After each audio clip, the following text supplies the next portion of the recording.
Brazil সমর্থকরা কি বলছে না বলছে আসলে এইটা আমরা কানে নেই না, কারণ এখন তারা আমাদের লেভেলে নাই। বিশ্বকাপ আসলেই আর্জেন্টিনা ফ্যানদের যে উন্মাদনা, এবং বাংলাদেশে আপনি জানেন যে কোটি কোটি আর্জেন্টিনা ফ্যান রয়েছে, বিশ্বকাপ আসলেই তাদের যে আবেগ, উদ্দীপনা, উন্মাদনা সেটা কিন্তু দ্বিগুণের চেয়েও বেশি হয়ে যায়।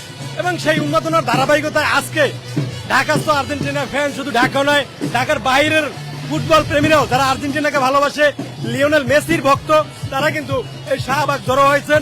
এবং কিছুক্ষণ পরে আমরা আমাদের যে র্যালি, সেই র্যালি আমরা শুরু করব।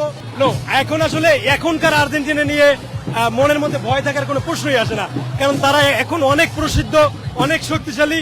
তো তারা মাঠে নামাই মানেই একজন ভক্ত হিসাবে মনে হচ্ছে যে অলরেডি জিতে যাওয়া। তো এ নিয়ে আসলে মাথা ব্যথা নাই। আলজেরিয়া এখন বর্তমান পরিসংখ্যানে অনেক শক্তিশালী একটা দল, এবং তারা খুব ভালো করবে, তবে সবশেষে জয়টা আর্জেন্টিনাই নিবে। ব্রাজিল সমর্থকরা কি বলছে না বলছে আসলে এইটা আমরা কানে নেই না, কারণ এখন তারা আমাদের লেভেলে নাই। এটা তাদেরকে মানতে হবে, কারণ এখন তারা যে কোনো দলের সাথে ড্র করে ফেলে, হেরে ফেলে, গোল খেয়ে বসে। আর্জেন্টিনা লাস্ট কবে গোল খাইছে এইটা আর্জেন্টিনা ভক্ত যে আমরাই জানি না। অথচ ব্রাজিলের খেলা হলেই দেখবেন যে আসলে তারা গোল খাচ্ছে, একটি হলো গোল খাচ্ছে। অতএব তাদের কথা তো আমাদের কিছু যায় আসে না।